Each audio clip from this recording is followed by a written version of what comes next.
እንግዲህ ይሄ ያነበብኩት የመጽሐፍ ቅዱስ ክፍል ማርቆስ ምዕራፍ 5 ቁጥር 21 ላይ ያለ ነው። ማርቆስ ምዕራፍ 5 ቁጥር 21 ላይ ያለ ቃል ነው። ርዕስ መያዝ የምትፈልጉ ሰዎች የምናገርበት ርዕስ የጌታን ቃል የሚያስጥል ሌላ ቃል በሚል ነው። የጌታን ቃል የሚያስጥል ሌላ ቃል የሚል ርዕስ ነው የሰጠሁት። እንግዲህ ወደ ውስጥ ስንገባ ይብራራል ማለት ነው። በዚህ ክፍል ኢያይሮስ ስለሚባል ስለ አንድ ሰው ተጽፏል። ከሱ በፊት ጌታ ኢየሱስ ወደ ጌርጌሴኖን ወደሚባል ስፍራ ባህር ተሻግሮ ከደቀ መዛሙርቱ ጋር ሄዶ ነበር። ምዕራፍ 4 ስታነቡ ምዕራፍ 4 መጨረሻ ላይ ማዕበል ያናወጣቸው ጊዜ ነው። ወደ ማዶ እንሻገር ብሏቸው ሊሄዱ ሲሉ ከፍተኛ ማዕበል ተነስቶ ስጋት እስኪገጥማቸው ድረስ ጌታ ግን ተነስቶ ማዕበሉን ጸጥ በል ካለው በኋላ ወደዛ ወደ ጌርጌሴኖን ምድር መጡ። የሚገርማችሁ እዛ ጌርጌሴኖን የሚባለው ቦታ ሲደርሱ የደረሱት ወይም የወጡት መቃብር ስፍራ ነው እንጂ ሰው የሚኖርበት ከተማ ውስጥ አይደለም። ወደ መቃብር ስፍራ ነው የመጡት። እርግጠኛ ነኝ ለደቀ መዛሙርቱ በወቅቱ ግልጽ አይደለም መቃብር ስፍራ ምን እናደርጋለን የሚል ሐሳብ ሊኖራቸው ይችላል። ኢየሱስ ግን ፕላን ነበረው። ከዛም ሲነሳ የት እንደሚሄድ ያውቃል። አሜን በሉ እስቲ። እና እዛ ስፍራ ልክ ሲደርሱ ግን አንድ እብድ ጨርቁን የጣለ እብድ ዝም ብሎ እብድ አይደለም፣ ለአገር ያስቸገረ ቤተሰቦቹ አውጥተው የጣሉት ከቤተሰቡ መካከል ሰው ሲቆጠር የማይቆጠር በቃ ቢሞትላቸው ናፍቆታቸው የሆነ አንድ ሰው ኑሮው መቃብር ስፍራ የሆነ የእግር ሰንሰለት የእግር ብረት የሚሰብር የእጅ ሰንሰለት የሚበጥስ ነው። በሱ ውስጥ ያሉት መናፍስቶች በኋላ ጌታም ሲጠይቃቸው ሌጊዮን ነን ብለዋል። ሰራዊት ነው በነገራችን ላይ አንድ ሰራዊት ነው እንጂ 2-3 መንፈስ አይደለም ያለበት። እና የአጋንንቶች ካምፕ አድርገውታል። እና ከዚህ የተነሳ ሰውየው ሌሊት ተነስቶ ይጮሃል። የሚያደርገውን አያውቅም። ሰውነቱን በድንጋይ ይቆርጣል። ከሰው የተጣላ ከራሱ የተጣላ ከማንም ጋር ህብረት የሌለው በሞትና በህይወት መካከል ያለ የሚኖረው እዛ የተቆፈረው መቃብር ውስጥ ነበር። ያው እንደምታውቁት የአይሁድ መቃብር ጌታም ሲቀበር ታስታውሳላችሁ በድንጋይ ዘጉት ይላል አይደለም? እንደዚህ ዋሻ አስቀምጠው ነው የሚያደርጉትና እዛ ዋሻ ውስጥ ነው የሚተኛው። ለሌላ ሰው የተዘጋጀ ቀብር ገና ለሚሞት ሰው። እሱ ግን ኦልሬዲ እዛ እየኖረ ያለ ሰው ነው፣ ራሱን የጣለ ነው። ኢየሱስ ግን እሱን ፍለጋ ነው ባህር ተሻግሮ ሄደው። አሜን በሉ እስቲ። ልክ ሲያየው ይሄ አገር ያስጨነቀ ማንም ሊያሸንፈው አልቻለም ተብሎ የተጻፈለት ሰው ኢየሱስን ሲያይ አንተ የልዑል አምላክ የእግዚአብሔር ልጅ ያለ ጊዜው ልታጠፋን መጣህ ወይ ብሎ እየተንቀጠቀጠ ሰገደለት ይላል። ኢየሱስም አጋንንቱን ከሱ አስወጣው፣ ሰውየውም ተረጋግቶ ቁጭ አለ ይላል። አንዳንዴ እኮ አናውቅም። በጣም አስቸጋሪ የምንላቸው በጣም ክፉዎች የምንላቸው ሰዎች እኮ ዝም ብለው ስጋና ደም እኮ ላይሆኑ ይችላሉ። ታውቃላችሁ? በመስሪያ ቤት እንደዛ የምትቸገሩ ካላችሁ ከኋላ ለመረዳት ሞክሯቸው። በመንፈስ እስራት ሊሆን ይችላል። እንደዚህ ግድ እንደዚህ ሰውዬ ኤክስትሪም ላይ ሄዱ ይችላሉ። ግን አለ አይደል መናፍስቶች የሚነዷቸው ሰዎች ሊሆኑ ይችላሉ። ግን መንፈሱ ሲወጣ ጤነኛ ሰው ሆኖ ቁጭ አለ። ይሄንን ነገር ካደረጉ በኋላ ያው ታሪኩን ታውቃላችሁ። የከተማው ህዝብ ሁሉ መጥቶ ነው ውጣልን ያሉት። ወደ ከተማ እንዳትገባ፣ ያው እንደነገርኳችሁ መቃብር ቦታ ነው እንዳትገባ፣ ከነጉዳችን እንኖራለን፣ አንተ እዛ ከገባ ብዙ ጉር ነው የምታወጣው ያሉ ይመስላሉ። እሺ ብሎ ጌታም በፍቅር የሚሰራ አምላክ ስለሆነ ተመለሰ። እንግዲህ የተመለሰው አሁን ወደ ቅፍርናሆም ወደምትባለው የኢየሱስ ከተማ። በነገራችን ላይ ኢየሱስ ተወልዶ ያደገባት ከተማ ናዝሬት ናት። ግን ትልቅ ከሆነ በኋላ አገልግሎት ሲያገለግል የኖረው በቅፍርናሆም ነው። እና አሁን ራሱ ስትሄዱ እንዳሉ የፈራረሱ እንትኖች አሉ። ባህር ዳር ነው ከተማው ያለችው እና የኢየሱስ ከተማ የሚል በእንግሊዝኛ ተጽፎባታል። አሁን ራሱ ስትሄዱ ማለት ነው ለጉብኝት አሉ ፒላሮቹ ምናምን አንዳንድ የፈራረሰው ነገር እንዳለ ሆኖ ትጎበኛለች። እና ወደዚች ከተማ ተመለሰ ማለት ነው። አሁን ታሪኩ የሚነግረን እንግዲህ ይሄንን ሰው የምናገኘው እዚህ ክፍል ላይ ስንመለስ ነው ኢያይሮስን የምናየው ማለት ነው። ቁጥር 21 ላይ ልክ አሁን ከጀልባ ወርደው ጉዞ ሊጀምሩ ሲሉ ብዙ ህዝብ ይጠብቃቸዋል። ምክንያቱም በኢየሱስ አገልግሎት ብዙ ሰው ተነክቷል። አንዳንዱ ያው እንደምታስታውሱት ምግብም ይመግባል፣ በዚህ ላይ ፈውስ ይፈውሳል። ስለዚህ ኢየሱስ በጣም የተወደደ አገልጋይ ነው እና ብዙ ህዝብ ይጠብቅ ነበር እዛ።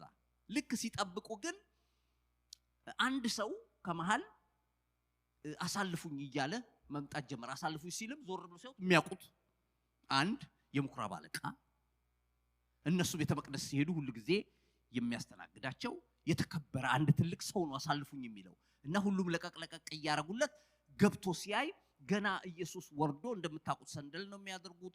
ውሃውና እዛው ጭቃ ያለበት ሾሩ ላይ ነው፣ ውሃው ዳር ላይ ልክ እንደመጣ አንድ ጽሑፍ ሳነብ እዛ ጭቃው ላይ ነው የተደፋው ይላል። ኢየሱስ እግር ስር ሰገደለት ይላል። ዛሬ የምነግራችሁ ቃል ይኸው ርዕሱን ካስተዋላችሁ የጌታን ቃል የሚያስጥል ሌላ ቃል ነው። ትክክል ነው ማለት አይደለም። ያው እንዳልኳችሁ ርዕሱን በዚህ መልክ ለማስቀመጥ ፈልጌ ነው። ግን የጌታን ቃል ሊያስጥል የሚችል ሌላ ቃል እንዳለ እወቁ የሚለውን ለማሳየት ነው። እና ይሄ ሰው ልክ ኢየሱስ እግር ስር መጥቶ ሲወድቅ ጌታ ኢየሱስ አነሳው። ከዛ ታናሽቱ ልጄ ልትሞት ቀርባለች አለ እና እንድትድንና በህይወት እንድትኖር መጥተህ እጅህን ጫንባት አለው ይላል ቁጥር 23 ላይ ብሎ አጥብቆ ለመነው። ከእርሱም ጋር ሄደ ይላል። ይኸው እሺ አለው ማለት ነው። እሺ እፈውሳታለሁ አለው ብሎ ጉዞ ጀመሩ። አንድ ነገር ልንገራችሁ፣ በህይወታችሁ እግዚአብሔር የሆነ ነገር ካላችሁ ይሰመርበት፣ እግዚአብሔር ይሁን እንጂ ይሆናል። አሜን በሉ እስቲ። እግዚአብሔር ካላችሁ እናንተም በትክክለኛው መስመር ከሄዳችሁ በዓለም ላይ ያሉ ነገስታት ሁሉ ተሰብስበው እንከልክል ቢሉ አይችሉም። ኃያላን ብርቶች አይሆንም ቢሉ እግዚአብሔር ይሆናል ካለ ይሆናል። የምነግራችሁ ከተናገረ ቃሉ የሚጸናለት ጌታ ነው። ደስ ይለኛል ስለ እግዚአብሔር ሳስብ። እግዚአብሔር ራሱ ስለ ራሱ ምን እንደሚል ታውቃላችሁ? ሕዝቅኤል 12:25 ላይ እንዲህ ይላል። ትንቢተ ሕዝቅኤል 12:25 እኔ እግዚአብሔር ነኝ፣ እናገራለሁ፣ ቃሌ ይፈጸማል፣ ደግሞም አይዘገይም። እናንተ አመፀኛ ቤት ሆይ በዘመናችሁ ቃሌን እናገራለሁ እፈጽመዋለሁ ይላል ጌታ እግዚአብሔር ይላል። በቃ አጭር ቃል ደስ የሚለኝ እኔ እግዚአብሔር ነኝ፣ እናገራለሁ፣ የምናገረው ቃል ይፈጸማል ይላል። ደስ አይልም? ይኸው እግዚአብሔር ሲናገርና ሌላ ሰው ሲናገር አንዳንድ በራእይ ላይ እንደሚል አንብባችኋል አይደል? በኢሳይያስም ተጽፏል። በዙፋኑ ላይ የተቀመጠው እንዲህ ይላል፣ እነሆ ሁሉን አዲስ አደርጋለሁ። ዝም ብሎ ተራዞ አይደለም ያለው ነው እኮ የሚል። በዙፋን ላይ የተቀመጠው ሲል ዝም ብሎ የተቀመጠበት ቦታ ላይ ያሳይ እንዳይመስል ወይም እንደሱ እንዳይመስልሽ፣ ስልጣኑን ነው የሚያሳይሽ። የምድርና የሰማይ ገዢ የሆነው ጌታ ነው የተናገረው። እሱ ከተናገረ ይጸናለታል። እሱ ብሎ የማይሆን ነገር የለም። ይሄ መሰረታዊ ዕውቀት ነው። እግዚአብሔር ከተናገረ ይፈጸማል። ይሄው ራሱ ብሏል፣ እኔ እግዚአብሔር ነኝ፣ እናገራለሁ፣ የተናገርኩት ይጸናል ይላል።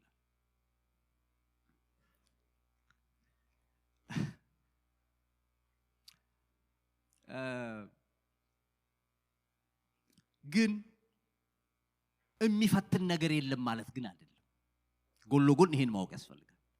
እግዚአብሔር የተናገረውን ውሸት እስኪመስል ድረስ እግዚአብሔር ያለው ነገር ተቃራኒ ኑሮ ግን ልትጀምር ትችላለህ። ጅምሩ ላይ እግዚአብሔር ብሏል። አዎ አሁን እየኖርን ያለነው አንዳንድ ጊዜ ትንሽ ራቅ ያለ አይደለም፣ ተቃራኒ ነው። ተግባባን? ተቃራኒ ነው የሚሆነው አንዳንዴ። ግድ የለም ብቻ ያለው ጌታሽ ይሁን እንጂ አጥብቀሽ ያዥ።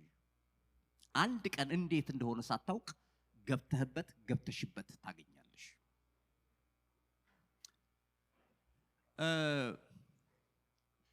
ያ እብዱ ነብይ ተብሎ በመጽሐፍ ቅዱስ የሚጠቀሰው በለዓም ዘሁልቅ 23:19 ላይም ስለ እግዚአብሔር ቃል የተናገረው አለ። ዘሁልቅ 23:19 ሐሰትን ይናገር ዘንድ እግዚአብሔር ሰው አይደለም፣ ይጸጸትም ዘንድ የሰው ልጅ አይደለም። እርሱ ያለውን አያደርገውምን? የተናገረውንስ አይፈጽምምን? ይላል። ጥያቄ ነው የሚያስቀምጠው። አያችሁ? እግዚአብሔር አለ የሰው ልጅ አይደለም ሐሰትን የሚናገረው አለ። ይጸጸትም ዘንድ የሰው ልጅ አይደለም አለና እርሱ ያለውን አያደርግም? ጥያቄ። የተናገረውንስ አይፈጽምም? መልሱ ያደርጋል፣ ይፈጽማል። አሜን በሉ እስቲ። እግዚአብሔር ከተናገረ ይሆናል። ግን እሱን ሊያስጥል የሚታገል ቃል በመንገድ ይመጣል።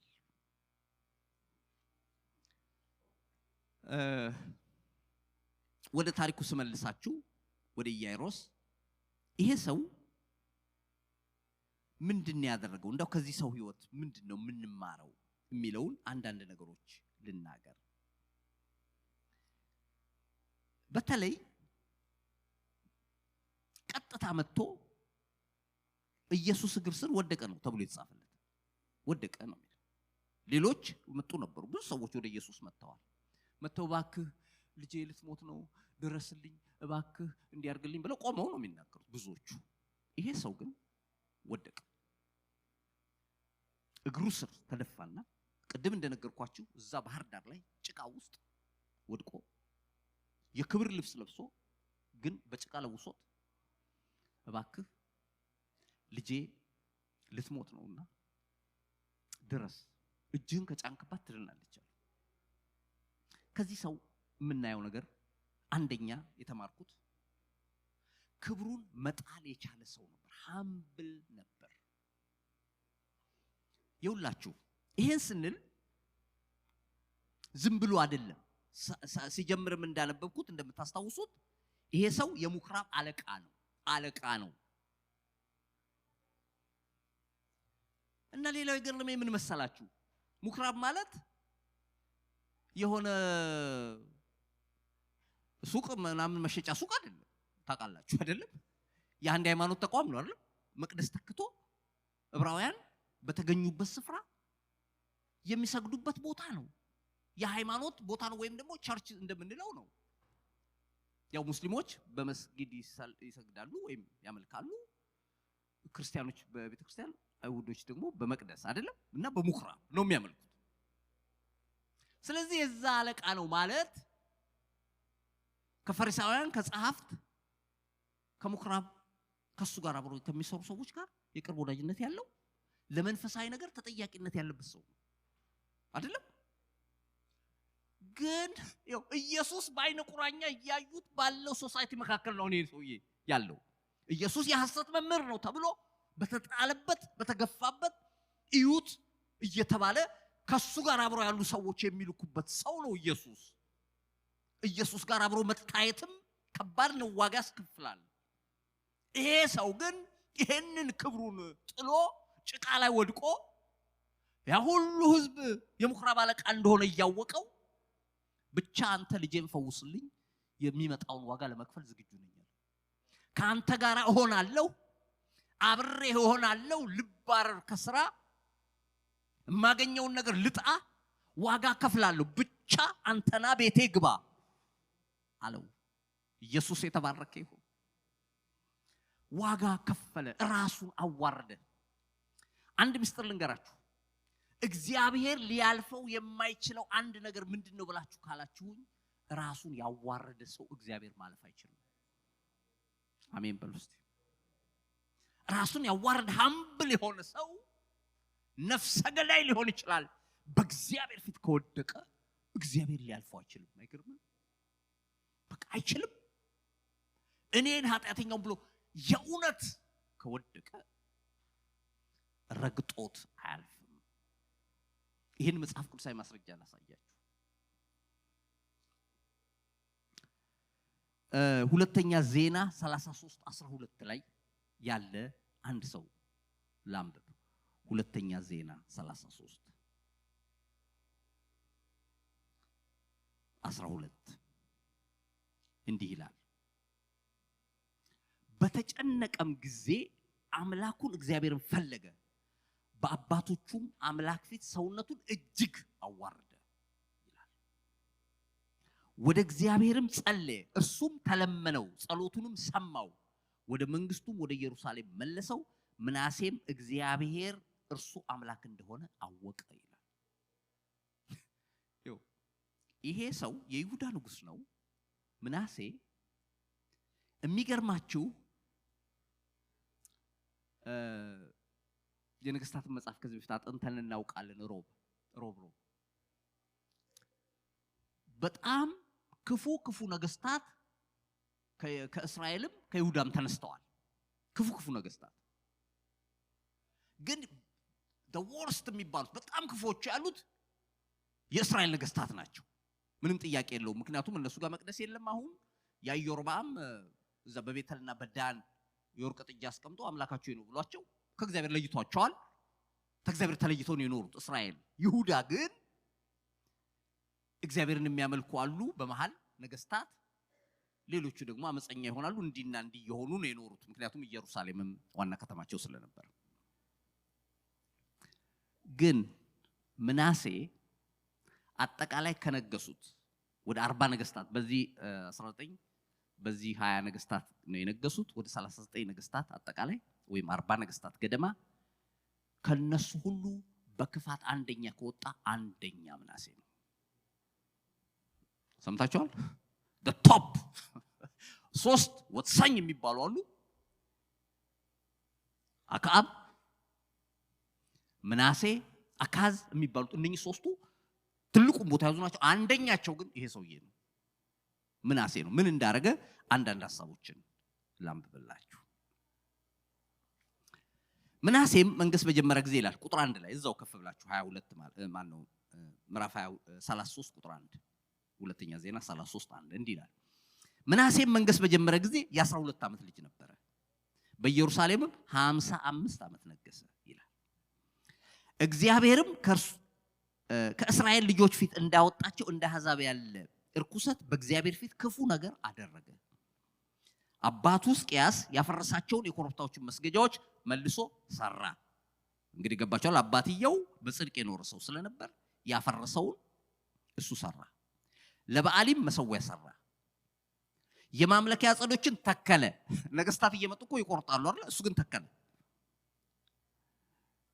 ለሰማይ ሰራዊት ሁሉ ሰገደ፣ አመለካቸው። ለጨረቃ አምላክ፣ ለከዋክብት አምላክ፣ ለሚባለው በሙሉ ሰገደ፣ አመለከ ይላል። እግዚአብሔርም ስሜ በኢየሩሳሌም ለዘላለም ይኖራል ባለው በእግዚአብሔር ቤት መሰዊያ ሰራ። የጣዖት መሰዊያ በእግዚአብሔር ቤት ውስጥ የጣዖት መሰዊያ ተከለ። በእግዚአብሔር ቤት በሁለቱ አደባባዮች ላይ የሰማይ ሰራዊት ሁሉ መሰዊያዎችን ሰራ። በሄኖም ልጅ ሸለቆ ውስጥ ልጆቹን በእሳት አሳለፈ። ልጆቹን ሞሎክ ለሚባል አምላክ መስዋዕት አድርጎ አቀረበ፣ አቃጠላቸው። ሞራ ገላጭ ሆነ። ሞራ ገላጭ ጋር ሄደ አይደለም የሚለው እሱ ሞራ ገላጭ ሆኖ ሌሎች ሰዎች መጡ እሱ ጋር። ገባችሁ አይደል? ጠንቋይ ሆነ ማለት መጋረጃ ጋር አስማት አደረገ። መተተኛም ነበረ። መናፍስት ጠሪዎችን ጠንቋዮችን ሰበሰበ። ሳኦል እኮ ከሀገሩ ላይ ጠርጎ አባሯቸው ነበር። እሱ ደግሞ ሰበሰባቸው። ያስቆጣውም ዘንድ በእግዚአብሔር ፊት እጅግ ክፉ ነገር አደረገ ይላል። በእግዚአብሔር ፊት ክፉ አይደለም የሚለው እጅግ ክፉ አደረገ። እግዚአብሔርም ለዳዊትና ለልጁ ለሰለሞን ታስታውሳላችሁ መንግስት ሙሉ ለሙሉ እንደማይጠፋ ስለተናገረ በዚህ ቤት ከእስራኤል ነገድ ሁሉ በመረጥኳት በኢየሩሳሌም ስሜን ለዘላለም አኖራለሁ። ያዘዝኳቸውን ሁሉ በሙሴ የተሰጠውን ሕግና ሥርዓት ፍርዱንም ሁሉ ቢያደርጉ ቢጠብቁትም ለአባቶቻችሁ ከሰጧችሁ ምድር የእስራኤልን እግር እንደገና አላርቅም ባለበት በእግዚአብሔር ቤት ውስጥ የሰራውን የጣዖታት የተቀሩትን ምስል አቆመ። ምናሴም እግዚአብሔር ከእስራኤል ልጆች ፊት ካጠፋቸው ከአሕዛብ ይልቅ ክፉ ይሰሩ ዘንድ በይሁዳና በኢየሩሳሌም የሚኖሩትን አሳተ ይላል። ይሄ ሰውዬ ነው። እግዚአብሔር ሙሴን ማን ነው ምናሴንና ህዝቡን ተናገራቸው ግን አልሰሙትም ይላል። ይሄንንም አድርጎ እንደገና መልእክተኛ መጥቶ ሲነገረው አልሰማም። ስለዚህ ይላል እግዚአብሔር የአሦርን ንጉሥ ሰራዊት አለቆች አመጣባቸው፣ ምናሴንም በዛንጅር ያዙት፣ በሰንሰለትም አስረው ወደ ባቢሎን ወሰዱት ይላል። በቃ አሁን ኮንሲኩዌንሱ መጣ ማለት ነው። እስከዛሬ ሲሰራው የነበረው የክፉ ነገር ውጤት መጡ። አሦራውያን ያዙት፣ በሰንሰለት አስረው ወደ ሀገራቸው ሲመልሱት ከአባቱ ያየው አለ። ገባችሁ? ሕዝቅያስ ማለት በጣም ትልቅ የእግዚአብሔር ሰው ነው። በመልካም ይሄደ ነው። አሁን ልክ ታስሮ እዛ በሰንሰለት ወህኒ ቤት ውስጥ ሲጥሉት ሰው የለም አይደለም፣ ድፍት አለና ምህረት ልታረግልኝ ትችላለህ? በደሌን አውቄያለሁ፣ እንደኔ ክፉ ሰው የለም። አዎ ስምህን አሰድቤያለሁ፣ ከራሴ አልፌ ህዝብ አስቻለሁ። በደለኛ ኃጢአተኛ ነኝ፣ በህይወት ልኖር የማይገባኝ ምህረት የማይገባኝ ነኝ። ግን ራሳቸውን ካዋረዱ እምራለሁ ብለሃል። ህዝቤ ሰውነቱን አዋርዶ ፊቴን ቢፈልግ ምህረት አደርግለታለሁ ብለሃል ብሎ በእግዚአብሔር ፊት ተደፋ፣ የምሩን ወደቀ። መጽሐፉ ምን ይላል? እግዚአብሔር ምህረት አደረገለት ይላል። አሜን አትሉ? ከወደቅ ይምርሃል። እኔ በደለኛ ነኝ ኃጢአተኛ ነኝ ካልክ አያልፍም። እግዚአብሔር የይቅርታ አምላክ ነው። እና ይሄ ሰው ራሱን አዋረደ። እዛ ጭቃ ላይ መጥቶ እግሩ ስር ተደፍቶ እባክህ ብሎ አለ። ኢየሱስ እሺ ወደ ቤት እሄዳለሁ አለ። ሌላ የገረመኝ ቅድም እንደነገርኳችሁ ይሄ ሰው ከፈሪሳውያን ጋር ህብረት አለው። በአንድም በሌላ ፈሪሳዊም ነው አይደለም? እዛው አስባችሁታል። እዛው ምኩራብ ያለ ሰው ነው፣ አለቃ ነው። እንደው የገረመኝ ግን ምን መሰላችሁ? የፈሪሳውያን እርሾ ተጠበቁ የተባለ ግብዝነት ግን የለበትም ነበር። አስደንቅም። መጽሐፍ ቅዱስ እንደሱ ይላል። ሉቃስ 12 ቁጥር 1 ላይ አስቀድማችሁ ከፈሪሳውያን እርሾ ተጠበቁ እርሱም ግብዝነት ነው ይላል። ፕሪቴንድ ማድረግ ይሄ ጄኒውን ስለሆነ ነው ይሄ ሰውዬ እንጂ ቀስ ብሎ ሌላ ሰው ቢልክ ይችላል አይደለም? እስቲ ሄዳችሁ ባካችሁ በቃ እኔ አሁን ክብሬም አይመጥንም እዛ ጋር ሄዳችሁ ቀስ ብላችሁ በጆሮ ንገሩት በቃ የኛ ሰው ነው እና እንዳው ልጁ ታማበል ነው ቢል አይችልም?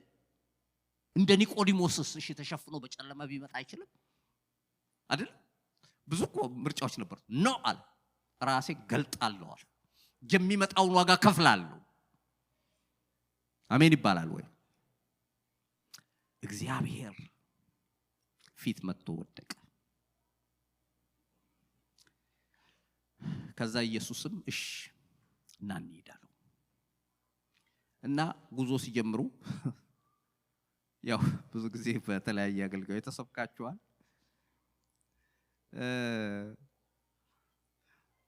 በቃ መጽሐፍ ቅዱስ ውስጥ ሁላችሁም ከምትደነቁበት ክፍል እንደሆነ አውቃለሁ።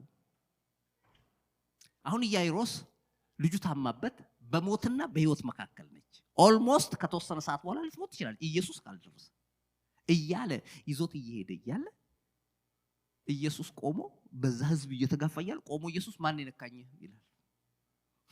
እግዚአብሔር ያሳይህ ቸኩለህ ነፍስህ ካሁን ልጄ ጋር ደርሶ እያልክ ተንጠልጥለህ እያለ ማን የነካኝ ምናምን ብሎ ኢየሱስ ሌላ ወሬ ጀመረ።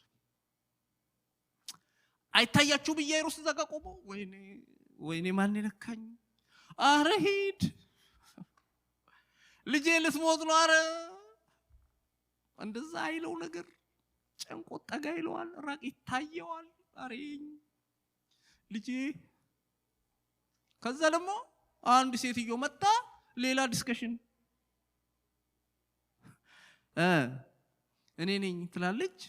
ኃይላው ከኔ ሲወጣ አውቄያለሁ። ወይ ጉድ! አሁን እኔ ልጄ በሞት አፋፍ ነች። ሌላ ሰው ይፈወሳል። እኔ ቀድሜ ጠይቄ በእግዚአብሔር ቤት በነገራችን ላይ ፈርስት ከም ፈርስት ሰርቭ የለም።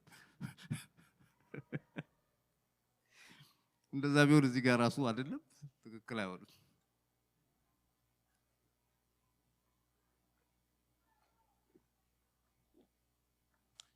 እና ኢየሱስ ያቺ ከ12 ዓመት ጀምሮ ደም ሲፈሳት ስለነበረችው ሴት ከሷ ጋር ልጄ ሆይ ሂጂ በቃ እንደዚህ አታርጊ እያለ ይነግራል። የዘገየ ሲመስል ሌላ እርምጃ ሁለተኛ የተማርኩት አየህ አንዳንዴ ጠብቀ ሌሎች ሲፈወሱ እያየ ሌሎች የምስጋና ጊዜ እያቀረቡ እያየ ዝም ስትባል ሌላ እርምጃ አይ ተው በቃ ጠበቁ እስካሁን ተው በቃ ከሞተችም እድሏ ነው ብሎ ቢሄድ ይችላል። ሰውየው ግን አልሄድም። ቢጨነቅም አልሄድም፣ ቢጠበብም አልሄድም፣ ግራ ቢገባውም አልሄድም። እዛው አንድ ነገር ልንገር፣ ግራ ቢገባሽም ቢጨንቅህም አትሂድ፣ ጠብቀው፣ ይመጣል። የምትጠብቁት ጌታ አለ ድንገት ወደ መቅደሱ ይመጣል። ቀኒቱና ሰዓቲቱን ነው የማታውቀው። እሱ ግን የሚያደርገውን ያውቃል እኮ። ዘንግቶ አይደለም ወይ ፋይል ከስር ሆኖ አይደለም። ያያል፣ አይቷል። የዘገየው በፕላን ነው። አንተ ጋር የሚሰራው ስራ አለ፣ አንቺ ጋር የሚሰራ ስራ አለ። ዝግይቶች አንዳንዴ እንደምናስበው ዲሌዎች አይደሉም፣ ፕሮሰሶች ናቸው። እየተሰራንባቸው ይሆናል፣ ቅርጽ እያያዝንባቸው። አሁን ያለፍንባቸው የህይወት መንገዶች የምንላቸው ወደ ኋላ ዞር ብላችሁ ተመልከቷቸው። አጣሏቸውም እኮ ተወዷቸዋላችሁ። ቅርጽ አስይዘውናል። እግዚአብሔር የተመሰገነ። መዘግየት አየህ፣ የዘገየ ሲመስልህ ሌላ እርምጃ ልትወስድ ትችላለህ። ይሄንን ከመጽሐፍ ቅዱስ በተለይ አብርሃምን ብዙ ጊዜ እናነሳዋለን። ዘፍጥረት 16 ቁጥር 2 ላይ እንዲህ የሚል ቃል አለ። 16 ቁጥር 2 ሶራም አብርሃምን እነሆ እንዳልወልድ እግዚአብሔር ዘጋኝ፣ ምናልባት ከእርሷ በልጅ ታነጽ እንደሆነ ወደ እርሷ ግባ አለችው ይላል።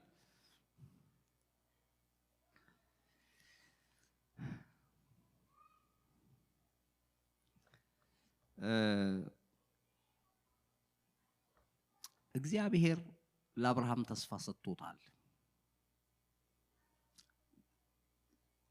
እንደውም አቤት በቃ እግዚአብሔር የሚለውን የእግዚአብሔርን ሐሳብና እኛ እኮ አንገናኝም። የሰማይ ከዋክብትን አሳይቶ የምድርን አሸዋ አሳይቶት እንደዚህ ያበዛሃለሁ ይላል እግዚአብሔር ብሏል። ይሄ የማይመስል ነው ለአብርሃም። አሁን አዩ፣ ጠበቁ ሲያዩ እየሄዱ እሷ 80 ደረሰች፣ እያየችው 90 እሱም 199 ደረሰ።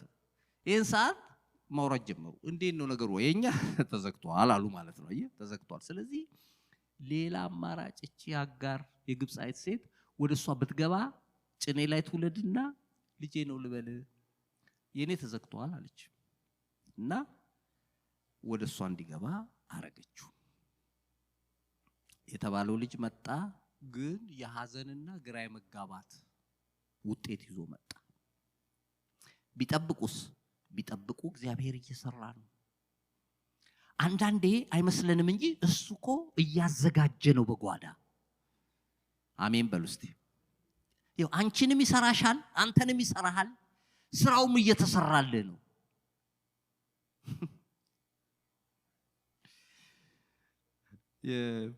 የሳሚ የመጀመሪያ ልጃችን እንደተወለደ እንግዲህ ያው ብዙ እንደሚታወቅ መጀመሪያ ላይ ልጅ አስተዳደግ ያው መጀመሪያ ግር ይላል አይደል? ብዙ ነገር እንግዳ ነው የሚሆነው እና ማልቀስ ጀመረ። አንድ ጊዜ ለካ ርቦት ነው። በቃ ያለቅሳል። እናቱ ደግሞ ጓዳ ገብታ የሆነ የሚፈጭ ነገር ብቻ እየቀላቀለች እያበጀችለት ነው። አሁን እኔ መሀል ቤት ነኝ።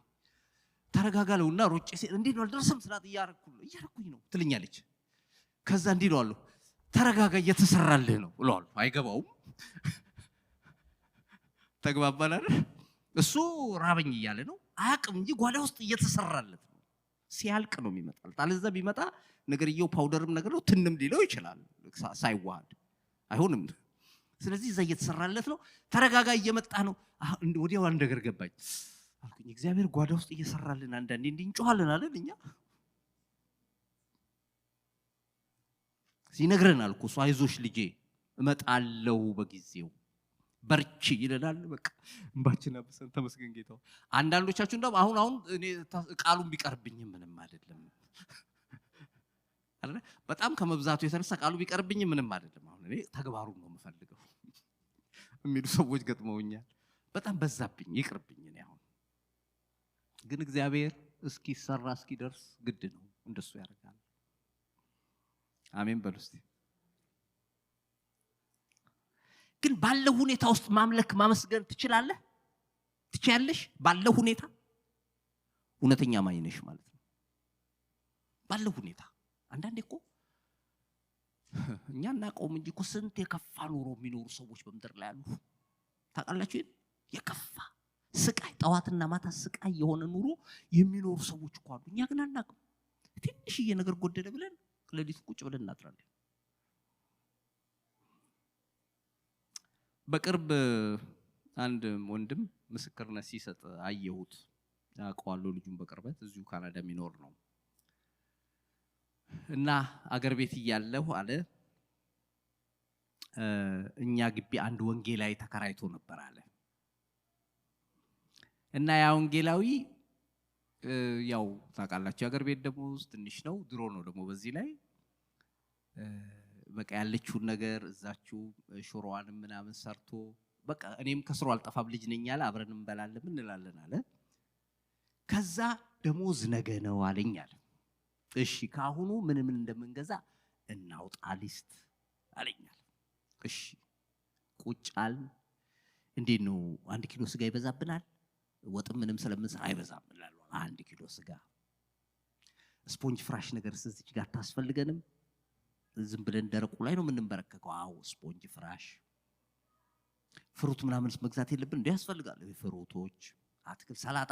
እሺ ወልል ጻፍን፣ ሂሳቡን ሰራ ነው በቃ እነኝ እንገዛለን። የተወሰነ ብር ደግሞ ለመጠባበቂያ እንደዚህ ብለን ጨርስናል። ከዛ በቃ በማግስቱ ሄደ መጣ። ከዛ አንድ ሸሚዝ የተቀደደች ነበረች፣ እቺን ደግሞ ላስፋት ሰፊ ቤት ልስጣል አለ። ሄደ አሰፋ እና መቶ እንሂድ በቃ ብሎ ሲል ብሩ የለም አለ። ወደዚህ ሲሄድ ወይ እስቲ ሰፊዎች ሸሚዟ ውስጥ ነበር የጨመርኳት ብሎ ሰፊው ጋር ሄደው ሲጠይቁ ሰፊው አላየሁም አሉ። እንግዲህ መንገድ ላይ ይውደቅ አላቅም አለ። ብቻ የለችም፣ ብሯ ጠፍታለች። ሁለታችንም እዛች ቤት ውስጥ ገብተን ቁጭ አልን አለ። ኢማጂን ያ ሁሉ ፕላን የወጣባት ብር የለችም። ከዛ እኔም ጥግ ላይ እሱን ቁጭ አላለ። ዝም አልኩ አለ። እኔ በቃ ልጅ ነኝ አለ፣ ግን ጨነቀኝ አለ። በቃ እንደዛ አስቦ ምን ይችላል እስቲ ያችን ጊታር አቀብለኝ አለኝ አለ። እሺ ብዬ ምን ሊያረግ ነው ብዬ ሰሰጠው አለ። ጊታር ይጫወታል አለ። ነካ አርገና የማይሆነው ላይሆን የሚሆነው ላይቀር ብሎ መዘመር ጀመረ። እኔ አለቀስኩኝ አለ። ምንድነው ነገሮች የተደፈኑ ሲመስሉ በገና ማንሳት ትችላለህ ነው ወይስ በአያ ዛፎች ላይ በገናችንን ሰቀልን? በዛም ያሉ ሰዎች የጽዮንን ዝማሬ ከኛ ጠበቁ ትላለህ፣ ትሰቅላለህ። እግዚአብሔር ዛሬ እንዲህ ይላል፣ በማይመች ሁኔታ ውስጥ አመስግኝ። የሰራዊት ጌታ እግዚአብሔር በጊዜው ወደ ቤትሽ ይመጣል፣ ጉብኝት በቤትህ ያደርጋል። ኢየሱስ የተባረከ ይሁን። መምጣቱን አይቀርም። አንተ ግን በማይመቸው ሁኔታ ውስጥ አምልከው። ቁሙ፣ ጽኑ፣ እዩ። ዛሬ የምታዋቸውን ግብፃውያን ለዘላለም አታዋቸውም አላቸው ይላል። የዘገየ ሲመስል የጠፋብህ ሲመስል የምትወስደው እርምጃ ምንድን ነው? እግዚአብሔር በዛ ውስጥ እንድንቆም ይፈልጋል። ሶስተኛው ነጥብ በተለይ ዋና ርዕስ ማድረግ የሰጠሁት ይሄን ነው።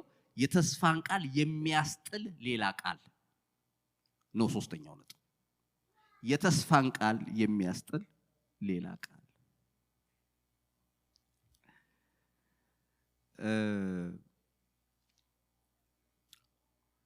ምን ይላል? ቁጥር 35 ላይ እርሱም ገና ሲናገር ከምኩራብ አለቃው ቤት ዘንድ የመጡ ልጅህ ሞታለች ስለምን መምህሩን አሁን ታደክመዋለህ አሉት።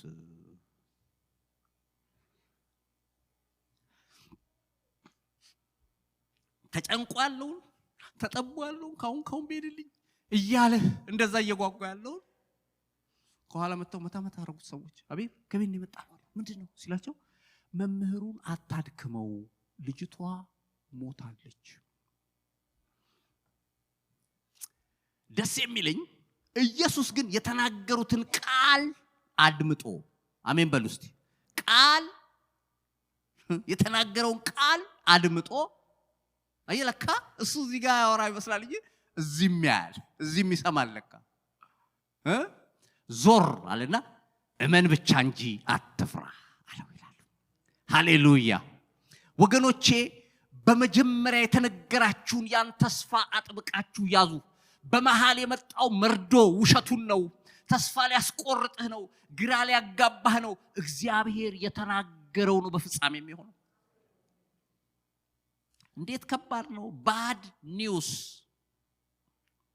የሞት ድምጽ፣ የሞት መርዶ መጣ። ተስፋ ያደረገው ጌታውን እየተከተለ አብቅቷል አሉ። ደግሞ በሚያምር ቋንቋ ነው የተናገሩት። አታድክመው በቃ ያበቃ ነገር ላይ ለምን ታለፈዋል? አሁን የድሮቹ ሰዎች ነው ማናገር ነው። ኢየሱስ ሐዘን ቤት ሄዶ አያውቅም። በነገራችን ላይ ሰምታችሁ ታውቃላችሁ? እንደዚህ ኢየሱስ ለቅሶ ሊደርስ ሄዶ አያውቅም። ለምን ሰውየውን ማስነሳት እየቻለ እሱ ለቅሶ ለምን ይሄዳል? ገብታችኋል? ኦፍ ኮርስ ለቅሶ ቤት ሄዱ ብሎናል። ምን ልነግራችሁ ነው? የሞተውን ያስነሳዋል። በህይወት እንደገና እንዲቀጥል ያደርገዋል። እና ጠላት አንዳንዴ የሚነግራችሁ መርዶ አትስሙ። ተስፋ ሊያስቆርጣችሁ የነገረኝስ በሉ። የሰማሁትስ ድምጽ ያ በልጅነት የሰማሁት ለራሴ ያጫወተኝስ በሰዎች የተናገረኝስ በቃሉ የነገረኝስ ያስ ድምጽ ይሄ ቀላል አይደለም። የጌታን ቃል ሊያስጥል የሚችል ቃል ነው። አማኝ ግን ሁሌም ንቁ መሆን አለበት። ይሄንን ተስፋን የሚያስጥል ሌላ ቃል ስል በመጽሐፍ ቅዱስ የማስታውሰው ያዕቆብን ነው።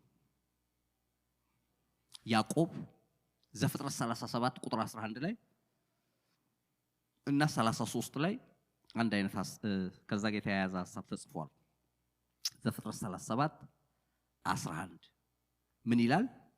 ወንድሞቹ ቀኑበት፣ አባቱ ግን ነገሩን ይጠብቀው ነበር ይላል። አባቱ ምን ይለው ነበር? ይጠብቀው ነበር ይላል። ቁጥር 33 ላይ ደግሞ እርሱም አውቆ የልጄ ቀሚስ ነው፣ ክፉ አውሬ በልቶታል፣ ዮሴፍ በርግጥ ተቦጫጭቋል አለ ይላል። ቃል እየጠበቀ እኮ ነው። ይጠብቅ ነበር ተብሏል። ህልም አይቶ ዮሴፍ ጨረቃና ከዋክብት 11 ከዋክብት ጨረቃና ፀሐይ ሲሰግዱልኝ አየሁ ብሎ 11 ነዶ ሲሰግድልኝ አየሁ ብሎ ተናግሯል። አባትየው ትርጉሙም ገብቶታል። በምድር ላይ አባትና እናት ወንድሞች እኔና እናት ወንድሞች መተን እንሰግድልህ ይሆን ብሎታል። ትርጉሙ ነው። በልቡም እየጠበቀው ነበር። አሁን ግን ባልጠበቀው ሁኔታ የዮሴፍ ልብስ ተበጫጭቆ በደም ተለውሶ ያመጡት ደግሞ ወንድሞቹ ይሄንን አገኘናሉ። የዮሴፍ ይሆን? አቤት ድራማ! የዮሴፍ ይሆን ብሎ ለአባትየው ሰጡት። አባትየው ያውቀዋል አይደል? ሲያየው አዎ የልጄ ዮሴፍ ነው፣ ክፉ አውሬ በጫጭቆታል ልጄን አለ። አንድ ሰው ሲናገሩ ምን አሉ? አዎ አሉ፣ እውነታቸውን ነው እኮ ክፉ አውሬን ያገኙት አሉ። የወንድሞች አውሬዎች በጫጭቀውት ክፉ አውሬዎች ናቸው። አዎ አባት የሚያስለቅሱ እንዴት ፈታኝ ነው። ይሄ እግዚአብሔር እያለ ግን ልብሱ ምልክት ሁሉ አርገህበት ከሆነ ራሱ ነው። አየ ተመሳሳይ ነው ምናምን እንዳትል ቢያሸተው የልጁ ልብስ ነው። ምልክቶችም ካየ የራሱ ነው። ሌላ ልብስ የለም። በቃ እውነተኛው ራሱ ነው። መረጃ የመጣው ትክክለኛ የልጁ ቀሚስ ነው። ግን ዮሴፍ አልሞተም። አሜን በሉ እስቲ። መጨረሻ ላይ በጣም ደስ የሚለኝ በራሳቸው አፍ ያው ሄደን ግብጽ ሀገር እህሉን ይዘን መጣን ብላ ብለው ዮሴፍ በህይወት አለ። ሃሌሉያ። ዮሴፍ በህይወቱ ነው። እና አባትየው በጣም እርግጠኛ ነኝ ምንድነው የሚያወሩት ሳይለቀም ምንድነው ዮሴፍ በህይወቱ ነው። ዮሴፍ እንዴ እናንተ አልነበራችሁ እንዴ አውሬ በላው ብላችሁ ይዛችሁ ወጣችሁ ጨርቅ? አቤት ይው በቀለኛ ከሆንክ እግዚአብሔር ሰዎችን አሳልፎ አይሰጥም። አሜን በሉ። ስለዚህ ለእግዚአብሔር አሳልፈ የምትሰጥ ከሆንክ ግን እግዚአብሔር ሰዎችን እጅ ላይ ያመጣቸዋል፣ በእግር ስር ይጥላቸዋል። ዮሴፍ መጡና ወደቁ ይላል። አላወቁትም። እዛ ተለፍተው አረኛ ክፉ ሰዎች አይደለም። ዮሴፍ አይቷቸው መቋቋም አቃተው። መጀመሪያ ያያቸው እናንተ ሰላዮች ናችሁ ገብቶኛል ሲል አረኛ ሰላዮች አይደለም አባታችን ያስለፈልፋቸዋል። ደግሞ ማንም አልጠየቃቸው እኮ አባታችሁ ማን ነው ምናምን። እነሱ እንደዚህ 12 ነበር። ትንሽ ወንድማችን አንዱ በልጅነት ጠፍቷል ይሉት። መጨረሻ ላይ ግን እየገባ እንባውን እየጠረገ እየታጠበ እየመጣ ካናገረ በኋላ መጨረሻ ላይ መጽሐፉ እንዲህ ይላል። እግሩ እዛ ወድቀው ያያቸው ወርታች መጽሐፉ እንዲህ ይላል ዮሴፍም ህልሙን አሰበ ይላል።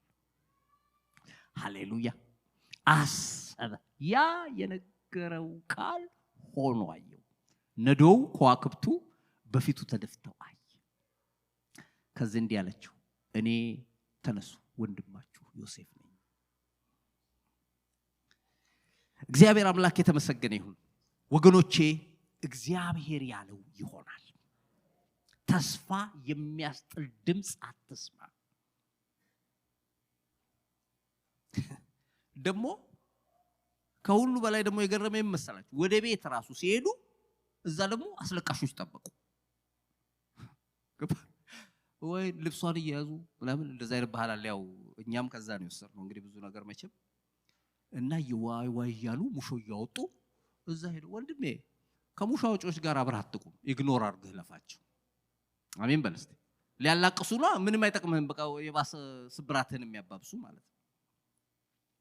ተስፋ የሚያስጥል ቃል ባድ ሪፖርት። አትፍራ አለው፣ እመን መጨረሻ ያምራል። በመጨረሻ ቁጥር 41 ላይ ኢየሱስ ሄዶ ጣሊታ ሆይ ተነሽ አንቺ ብላቴና ማለት ነው ይላል። አልሞተችም ብሎ ገብቶ እነሱ እንዴ እኛ ያረጋግጥነው ነው እንዴ አልሞተችም የምትለው ብለው ሲሉ ተነሽ ብሎ አስነሳት ይላል። የተከተልነው ጌታ አራተኛ የምትዩ ሰዎች በሞት ላይ ስልጣን ያለው ነው። አሜን። በሞት በህመም ላይ አይደለም ቆምላችሁ፣ በሞት ላይ ስልጣን ያለው መጽሐፍ ቅዱስ እንደዚህ ይላል። እርሱ በስጋና በደም ተካፈለ ከኛ ጋር የያዘው የመላእክትን ዘር አይደለም ካለ በኋላ እርሱም ደግሞ በሞት ላይ ያለውን በሞት እንዲሽር ያውም ስልጣን ያለውን እንዲሽር ይላል። እሱም ዲያብሎስ ነው። በህይወታቸው ዘመን ሁሉ በሞት ፍርሃት ባርነት የታሰሩትን ነፃ እንዲያወጣ ነው ይላል ዕብራውያን 2:14 ላይ። በህይወታቸው ዘመን ሁሉ በሞት ፍርሃት ባርነት የታሰሩትን ነፃ ሊያወጣ ነው የመጣው ይላል። ይው ከምድራዊ ሞትም እግዚአብሔር እስከቀጠረልህ ቀን ድረስ ሊገልህ ሰይጣን አይችልም። ከዘላለም ሞት ደግሞ የሚያድን ጌታ ነው። በሞት ላይ ስልጣን ሲለው በሁለቱም ነው። ፕሮግራማችንን ሳንጨርስ ሰይጣን ሊገለን አይችልም። ይሄ ነው እኮ ወጀብ አይመጣም አለላችሁ፣ ግን በእምነት መቆም። በኤፕሪል 27 2024 አንድ ዜና ወጥቶ ነበር ሚሲሲፒ አሜሪካን ሀገር ቶርኔዶ መጥቶ አንዲትን መንደር ከተማ ሊያጠፋ ትንሽ ከዚህ ሚሲሲፒን ማለት ነው ሊያጠፋት ከዛ ጥቁር ሆኖ እንዲህ እየተጎለጎለ ሰማይ ይዞ ሲመጣ አላርም ተደርጎ ህዝቡ ሁሉ ውጡ ተብሎ ግማሹ በእግሩ ግማሹ መኪናውን ያስነሳ በሚሯሯጥበት ባፕቲስት ቸርች 300 የሚሆኑ ምዕመናን ተሰብስበው ተንበርክከው እየጸለዩ አረ ውጡ ሲባል ፓስተሩ ዝም ብሎና ተንበርክከው ጸልየዋል። ከዛ 300 ናቸው ምዕመን እምላችሁ ብቻ ታርጋላችሁ አላችሁ። እሺ ከዛ ምን እንዲበሉ አለ ኢየሱስ በሉ ኢየሱስ ስለ ኢየሱስ በሉ ኢየሱስ ሲል ኢየሱስ ይላሉ። የሚገርማቸው እስካሁን ተቀርጧል። ቶርኔዶ እንዲህ የተኩልኩል ቀጥ ብሎ ወደ ሲመጣ ወደ ቸርቹ ወደዛ እያለ መጣና ልክ እሱ ጋር ሲደርስ ስፕሊት አረገ።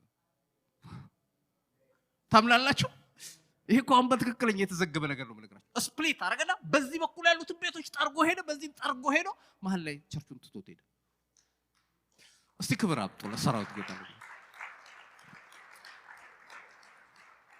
the power of prayer ይላል ይሄ። ምክንያቱም የጸሎት ኃይል ስንል እኮ ትንሽ ይመስላል እንጂ እምትቀሰቅሰው እኮ ንጉሱን ነው። የሰራዊት ጌታ እግዚአብሔርን እኮ ነው። ቀጥ እና ዓለማውያን ናቸው የዘገቡት ይሄ። ውጡ ሲባሉ አንወጣም ብለው አንዲት ነገር ከቸርቹ ላይ አልተነካም። እንኳን ሰዎቹ ሊጎዱ ይችላል። አንዳንዴ እኮ የሌለ የሚመስለን በሰላም ስለምንኖር ችግር ከመጣ ይመጣል። ታውቃለህ አይደል?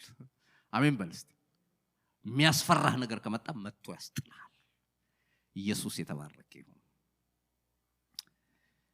የዘገየው የበለጠ ክብር ሊያሳይ ነው። አይ ቀድሞ ቢሄድ የታመመ ሰው ይፈውስ ነበር አይደለ? ሲዘገይ ግን የሞተ ሊያስነሳ ነው። ስለዚህ የጌታም ክብር የበለጠ ይታያል። አንተም ስለ ጌታ ያለህ ግንዛቤ ይጨምራል። ኢየሱስ የተባረከ ይሁን። የጌታን ቃል ከሚያስጠል ሌላ ቃል ተጠንቀቁ እንዳትሰሙ። አልሰማም በሉ። እግዚአብሔር የነገረኝ ሌላ ነው በሉ። ህይወታችንን ብዙ ሜሳፕ ያደርገው የበጠበጠው ሌላ ድምጽ እየሰማን ትኩረት ሰጥተን ጌታ ባለው ላይ ብቻ መቆም እንድንችል እግዚአብሔር ይርዳን። እስቲ እንጸልያለን።